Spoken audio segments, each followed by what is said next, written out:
হবে জানি। সাবস্ক্রাইব করো বাংলা মোটিভেশনাল স্পিচ চ্যানেলকে এবং নতুন ভিডিও সবার আগে পেতে পাশে থাকা বেল বাটনটি বাজিয়ে দাও।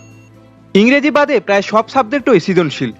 সৃজনশীলের একটি বড় সুবিধা হলো বানিয়ে লেখা এবং অল্প লিখে অনেক নম্বর পাওয়া যায়। তবুও যে কেন তোমরা খাতা ফাঁকা রেখে আসো বুঝি না আমি। যদি তুমি একেবারে কমন না পাও তারপরেও তুমি কৌশলগতভাবে লিখে ভালো নম্বর পেতে পারো। কি বিশ্বাস হচ্ছে না? তাহলে প্রমাণ দিই। সৃজনশীলে যে উদ্দীপক দেয়া হয় এটি আসলে আলাদিনের চেরাগ। চেরাগ ঘষে দৈত্য আসে আর দৈত্য মনের ইচ্ছা পূরণ করে। ঠিক তেমনি উদ্দীপক ভালোভাবে পড়লে বুদ্ধি আসবে আর বুদ্ধি তোমাকে ভালো নম্বর পাইয়ে দেবে।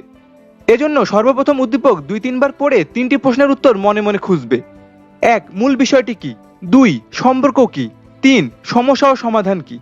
যেমন ধরো এখানে উদ্দীপকে বিপ্লব তার স্ত্রীকে নির্যাতন করে, শ্বশুরের কাছ থেকে গাড়ি আবদার করে। তার মানে এখানে বিষয়টি হলো যৌতুক।